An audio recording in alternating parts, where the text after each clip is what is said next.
Raden Surodiningrat. Kali ini kami menelusuri jejak makam Raden Surodiningrat II yang terletak di Kecamatan Jenangan, Kabupaten Ponorogo. Sedangkan Raden Surodiningrat I, yaitu ayahanda Raden Surodiningrat II, dimakamkan di Komplek Pemakaman Bathara Katong. Saat itu kebetulan juru kuncinya Mbah Mun sedang sakit, jadi kami didampingi oleh putra beliau yang bernama Pak Kus. Tak banyak cerita yang kami dapat dari Pak Kus karena memang yang paham sejarahnya adalah ayahnya, yaitu Mbah Mun. Tetapi dari obrolan kami ada sedikit cerita menarik tentang Raden Surodiningrat I, yaitu ayahanda Surodiningrat II.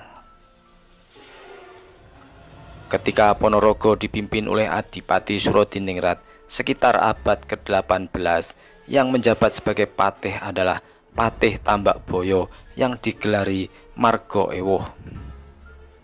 Patih Tambak Boyo ingin menikahi putri Adipati, namun ditolak sehingga merasa dendam dan merancang pembalasan. Saat itu ada seorang demang sakti bernama Ronggoniti yang tinggal di desa Keniten. Kelemahannya adalah jika disanjung suka lupa diri dan lepas kendali. Patih Tambak Boyo lalu membuat rencana mempermalukan Adipati Surodiningrat dengan cara menyuruh Ronggoniti mencuri bokor emas milik Kadipaten. Demang Ronggoniti menyusuri sungai Jurang Gandul di Kota Lama, lalu dengan ilmunya menggangsir tanah hingga berlubang dan masuk ke dalam wilayah Kadipaten. Lubang yang dia gali saat ini masih ada dan dinamakan Sebrumbung. Kadipaten pun menjadi gempar. Patih Tambak Boyo berpura-pura mencari dan memberitahu bahwa yang mencuri adalah Demang Ronggoniti. Adipati Surodiningrat lalu berangkat ke Keniten, diantar oleh dua putranya dengan menyamar menjadi rakyat biasa. Sesampainya di Keniten, Adipati lalu bertanya di mana bokor emas yang dicuri. Ronggoniti mengikat bokor emas dengan sabuk di perutnya, lalu pura-pura tidak tahu. Dengan ilmu kesaktiannya, Adipati Surodiningrat menunjuk ke arah perut Ronggoniti dan bokor emas pun jatuh. Karena merasa malu, Ronggoniti memberi perintah kepada pengawalnya yang berada di rumahnya kala itu untuk membunuh Adipati Surodiningrat. Pedang pun berkelebatan menuju Adipati, namun tak satu pun yang melukai tubuhnya. Kedua anak Adipati lalu ganti menyerang para jagoan pengawal Ronggoniti hingga terjadi pertumpahan darah.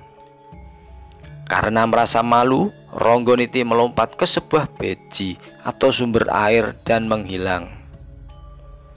Adipati Surodiningrat menunggu di tepi beji hingga tiba waktu sholat zuhur. Ketika sedang sholat, tongkat Adipati hilang. Adipati lalu berkata kepada Ronggoniti bahwa ia tahu ini ulahnya. Maka dikutuklah Ronggoniti menjadi seekor buaya belang. Awalnya Ronggoniti tidak menyadari dan malah mengajak duel Adipati Surodiningrat. Namun ketika disuruh melihat dirinya di air, Ronggoniti langsung ketakutan dan mohon ampun kepada Adipati Surodiningrat. Dan akhirnya Adipati menyuruh Ronggoniti untuk bertapa dan tidak mengganggu manusia. Tempat Demang Ronggoniti menjadi buaya saat ini bernama Sebokor, terletak di utara perempatan Pabrik Es Ponorogo. Dahulu sering terjadi kecelakaan lalu lintas yang memakan korban di tempat tersebut. Setelah gagal mempermalukan Adipati Surodiningrat lewat tangan Ronggoniti, Patih Tambak Boyo mempunyai kesempatan membalas dendam lagi saat datang Pangeran Arya Mangkunegara dari Surakarta ke Ponorogo. Saat itu di wilayah Kasunanan Surakarta sedang terjadi pertikaian politik, sehingga Pangeran Arya Mangkunegara hendak ke Ponorogo meninjau keadaan.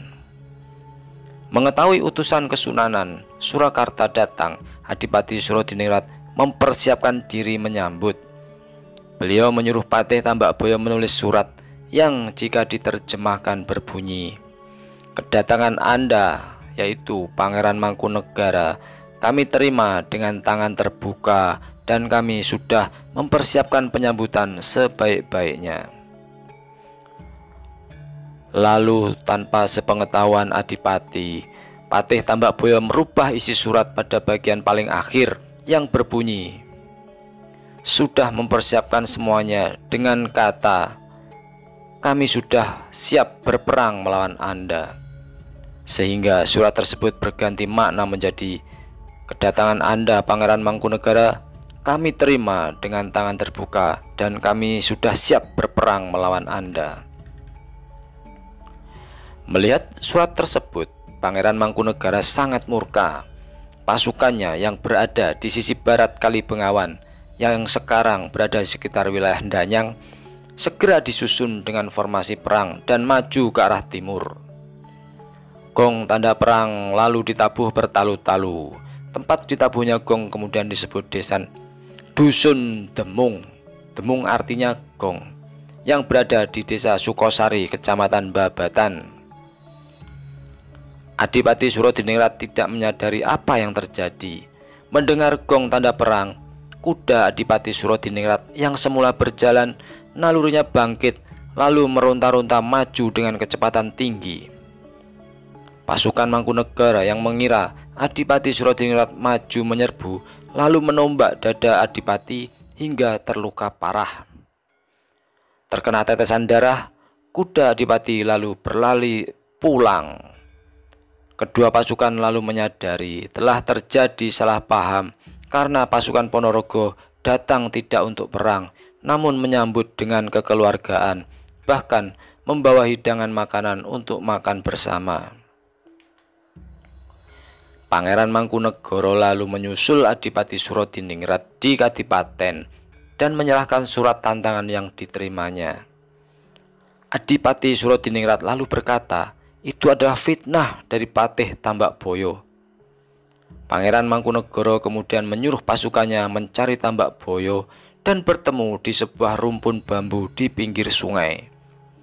Begitu ditemukan, kepala Tambakboyo lalu dipenggal hingga putus. Tempat Patih Tambakboyo dipenggal dinamakan Tambak Bayan, dan tempatnya dipenggal tidak boleh ditempati atau dibangun rumah di sekitarnya.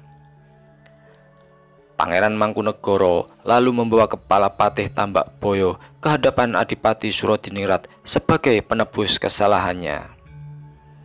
Sebelum meninggal, Adipati Surodiningrat bersumpah bahwa anak turunan Tambakboyo tidak akan menjadi abdi negara dan menjadi kaum hina. Patih Tambakboyo dimakamkan di tepi sungai di wilayah Menggungan, Kelurahan Kadipaten. Kuburan Patih Tambakboyo tidak ada yang membersihkan, karena jika dibersihkan pada malam harinya ada suara jeritan-jeritan mengerikan dari tempat tersebut. Pemirsa, penerimaan akan kebenaran kami serahkan pada penilaian pemirsa.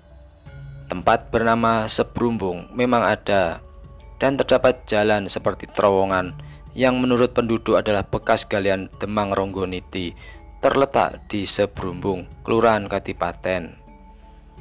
Adipati Surodiningrat pada kisah ini, bila dirunut dari berbagai kisah lainnya, adalah Adipati Surodiningrat I yang juga mendapat julukan Sedo Demung.